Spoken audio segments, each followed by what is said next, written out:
What is up, guys and gals? Welcome to another episode of the Nonstop Review. I'm your host, as always, Devon, and joining me equally as always is Rick. Hello, everybody. Those of you familiar with this brand of the show know that we like to take a bit of a different approach nowadays. We like to poke Rick about the title of the episode and see what he thinks is going to happen. Today we've got Party Pete. What do you think is going to happen based on that title alone? I have no idea who Pete is. However, I think that Mordecai and Rigby are going to run into someone who is very down for partying, and they're going to think it's awesome until the person parties too much, and then they do a 180 on, no, this is too much partying.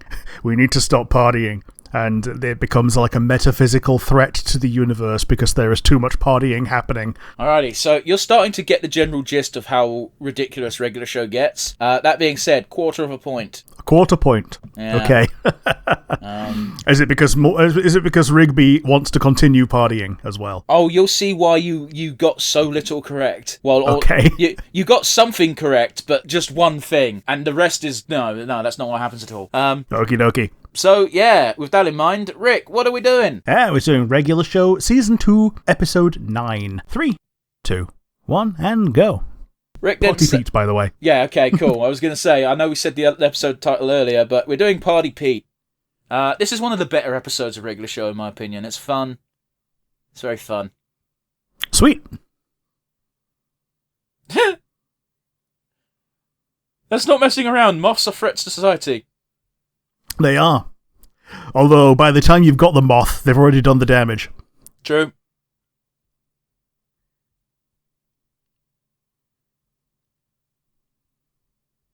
That sounds like a radioactive drink in the wasteland. Fucking out-of-date soda is not a good thing to drink. No, it was like flat sludge.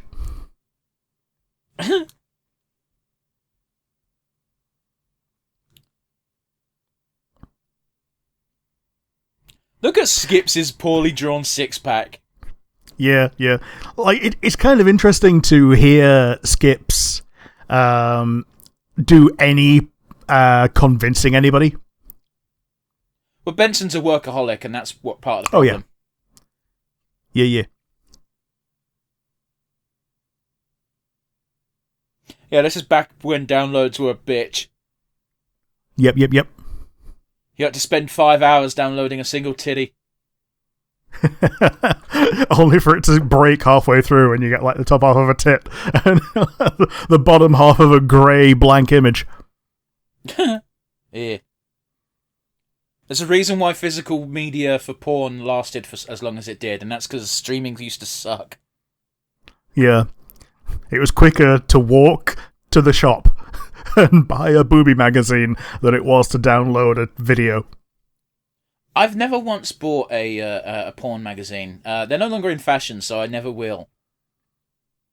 Mm-hmm.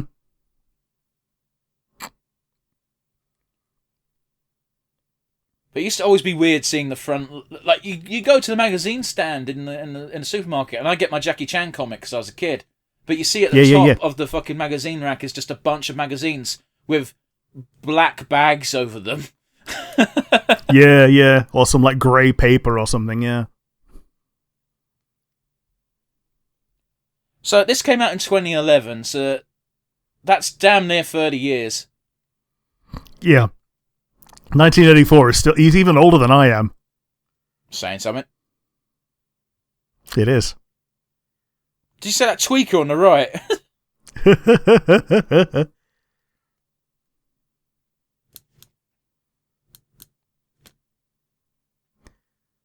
Yeah, because you've not got any fucking music on. Yeah, it wasn't really a party. It was just guys sitting on a couch drinking old soda. Yeah. So it's disco/techno, so of course he's German. Yeah, it's a discourse too, but in German. Therefore, it is Party Pete. $50 an hour. Yeah. There used to be a wrestler in WCW called Berlin. Mm-hmm. And he had an enforcer. Do you want to guess as to what the enforcer's name was? The Berlin Wall. No, the enforcer was just called The Wall. Okay. Because so together they were okay. the Berlin Wall. Okay. Yeah. Wrestling's stupid. I love it. Muscle Man is right to shit on this party. Yeah.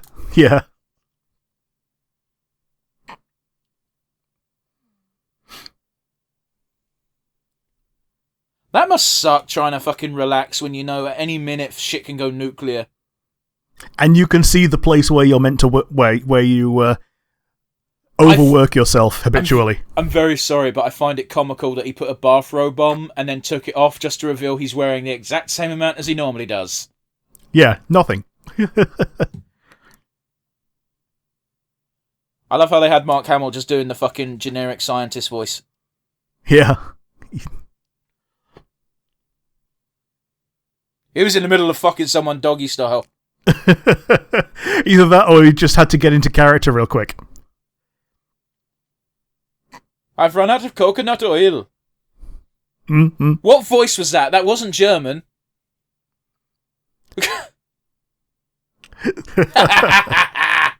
I'm going to start doing that from now on.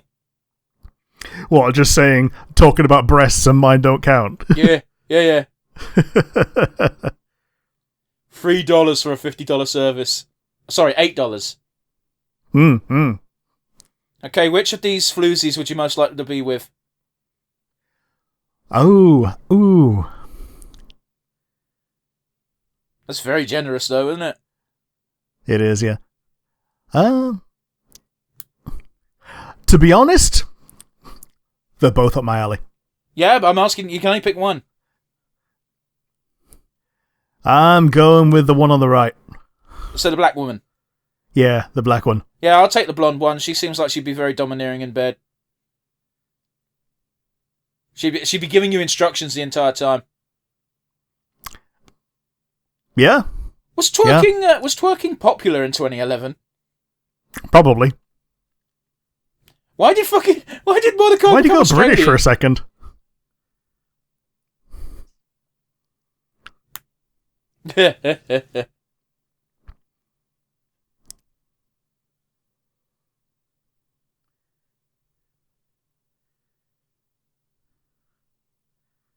It's very Rainier Castle, isn't it, the voice? It is, isn't it? Yeah, keep the vintage soda coming and keep getting him drunk on that. The fact that Skips is where he should give you all the info you need.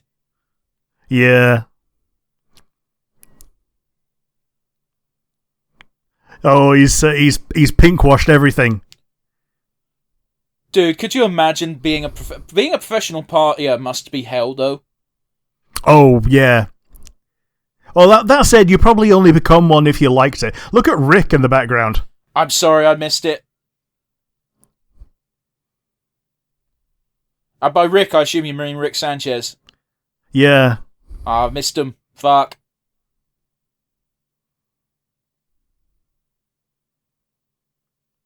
Man, just suck it up and be like, yeah, this party's awesome.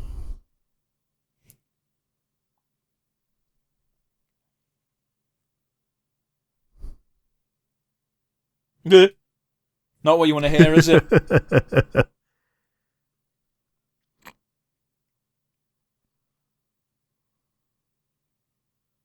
That's gonna be fucking loud. It is, yeah. If you can hear it that far away. Again, Rick, this is where you're going to get your quarter point from. He's becoming a metaphysical threat to the universe. I am a party god! All. Radioactive! Is there anything more intimidating than a German man being like, I will not stop? Yeah, and now he's become a party orb. It's been inflated by radicola, which may or may not be radioactive. Yeah.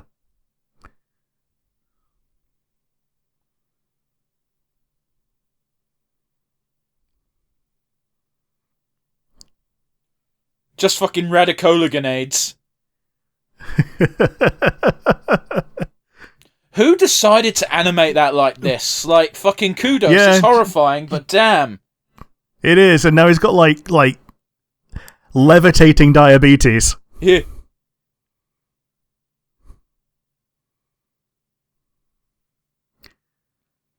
Levitating diabetes. He's still got his feet, Rick. Yeah. Oh, yeah, Rick was on the right there as well. It's happening too fast for me to catch a glimpse, so I'm never going to see it, I'm afraid. Yup. Fair enough. Probably wouldn't have been Rick, it probably would have been Doc Brown. Yeah, fair enough. Just because I don't think Rick and Morty existed in 2011. Oh, I don't know. I'm saying I don't think. I don't remember. Yeah, fair enough. These hipster centaurs. Yeah, it's kind of cool. Kind of cool that they're helping out now. It's nice to see a mythical being not be a total arsehole, because the only other one we've seen so far has been unicorns, and they were dicks. Yeah. I like how the girl's just left with his van. Yeah, and Benson is pre-red. Dude, I've not heard that in a long time. Yeah.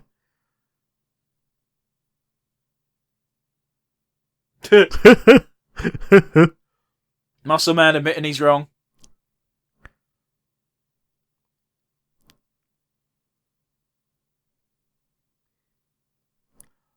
Yeah, playing video games, and that's what you heard before. Yeah, they said a movie before, though, didn't they? Yeah, they said the TV, but yeah. Okay.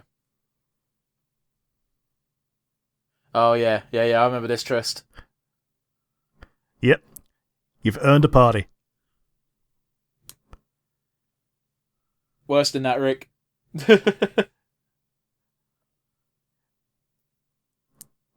Yeah, now he gets to, yep. That's the perfect, cold cut ending. Yeah. Like, it's good comeuppance for an otherwise, I get it, nobody wants a party to be thrown at their house, but, if you make it very clear that, if you set ground rules of, don't do this and don't do that, and then you can have a gathering, you know? Yeah. It's one of those where, the cult, telling someone straight up you can't have a party ever is going to make them want a party. And let me tell you, from personal experience, parties kind of suck. Yeah. And, another thing of only invite people that you absolutely know, no randos. That's a reasonable ground rule. Yeah, because, fucking Mordecai was just fucking going through, a phone book, more or less, and just ticking, going, yep, invite. There's nothing worse than having a party where any old fucker can turn up. Yeah, and, I don't like going to things where I don't know anyone, for instance. So, that's why I don't go to many parties. I don't go to parties anymore for two reasons. One, I'm very rarely invited because I'm technically in old man territory as far as parties are concerned. And two, I don't drink, so there's really no point. Yeah. I don't drink anymore either, so... come to a party and meet loads of girls. And it's what am I going to do meeting a girl at a party? Meeting a girl who likes to party. I don't like to party. What are we going to do together? You'll get laid. I'm over it. Yeah. And you're going to be expected to have whiskey dick as well. So I don't know about that one. I've never had a one-night stand. Well, no, that's not strictly correct. I've never had a drunken one-night stand, so therefore... Yeah. Anyway, I digress. Rick, what do you think of the episode? It was one of the stronger ones, and I think you called it early, just before we started watching, that it is one of the better ones of this season. It's just quintessential regular show episode. The guys do something stupid, try and keep it away from Benson. Skips helps them fix it. Yeah. Skips have very minimal input, but he did give the end idea, so yeah. Yeah, so how about you? What do you think? Oh, I love this episode. I think it's a great one. Yeah. There's an episode we're watching during 2 days, batch of episodes that I know you're personally going to enjoy more than this one. Okay. And honestly, as things go, this is pretty much, as I say, the quintessential regular show episode. Yeah, you get what it says on the tin. We've said it a few times now, but it really is just it follows the basic skeleton of a regular show episode to a T, even down to the fact that it's not an existential, but a proper threat at the end of the episode. Yes. You got to deal with the potential galactic threat in an instant way, like putting too much air in a balloon. And not even a malevolent threat either. It's just a guy that partied too hard. Yeah. Yeah, and it's entirely a threat of their own making. But yes, because they kept feeding him soda. But yes, let's get down to brass tacks proper. Rick, do you have a favourite moment? It was Muscle Man just going, phew, and then... which that's probably got filtered out by the by Discord, but yes, making the fart noise. Yeah, just showing how crappy the party was at that moment. I mean, it never. Again, it was one of those weird things where like Mordecai and Rigby didn't do anything to try and make it a party. Yeah, apart from invite Party Pete. They didn't even turn the lights off or put music on or anything. Yeah, like you can't blame the people that turned up. That again were randos that no one cares about, being like, "Is this the party? Yeah, no, this don't look like a party. We're gonna go." Yeah, like poor randos coming all that way for nothing. Although thankfully they were still in the vicinity, ready to orbit and descend upon the party when it really started. Oh, they're just hangers on who wanted free fucking booze. Fuck them. Yeah. But yeah, do you have a favourite moment? Yeah, I think my favourite moment really was just Party Pete getting so fucking hype over Coke. Yeah, yeah, and it was coke, and that is also what would happen if they were using cocaine. Again, like the drug references in regular show are not subtle. No. And they get more okay with having these nods to drugs in later episodes. Like they're not like being, oh yeah, we're gonna do this, we're gonna do that. Like the very obvious one is they use hot wings as a euphemism, as the stand-in for beer. Yeah. So characters get very obviously drunk, but all they're doing is eating hot wings. Mm-hmm. It's kind of like how they didn't want Adora to be drunk in She-Ra, so that's okay. They just gave her brain damage. Yeah, they just gave her a magical brain damage disease. Oh goodness, but yeah, I love the way cartoons fucking circumnavigate stupid bullshit rules. Yeah. But anyway, let's get down to brass tacks. Let's add to our MVP board. Rick, who are you adding to it today? Can I really give it to Party Pete? Nah, it's going to Skips. He's the one that persuaded Benson to take the night off, and he's the one that helped solve it in the end. So yeah, it's Skips. Skips does two things, therefore he gets it. That's a very interesting way of giving out an award. Yeah. How about you? Who's going to get it this week? I don't know, man. This episode's really weird in that no one really stands out that much. It's very much a team effort. Exactly. That's why it was difficult. That being said, I'm gonna go ahead and give it to Muscle Man for being essentially the trigger for Mordecai and Rigby going like, "Fuck, we gotta invite Party Pete because Muscle Man's not gonna shut the fuck up about this for a year if this party's shit." Yeah. And they're right. Muscle Man is not the type of person to let this shit slide. Yeah, and he even showed how much he holds not so much a grudge, but will keep on harping on about how shit something in the past was when you try and do the same thing in the present. Yeah. Muscle Man's great for that. He's always a dick, but he's a friendly dick. Yeah. He's it's in a weird position where he's both the one who's taken the piss and is also kind of the straight man in a way, in that he's always like, he's a constant. Well, it's like there's always this... some of the biggest laughs you'll get from Muscle Man is when he doesn't do the thing that he's meant to do. Yeah. You fucking pissed yourself laughing a couple of episodes ago where he went, "Why do you always think I'm going to say my mom?" Yeah. But yeah, that does it for today. That's Party Pete in the books. Join us again next week for more regular show, guys. Bye, everybody.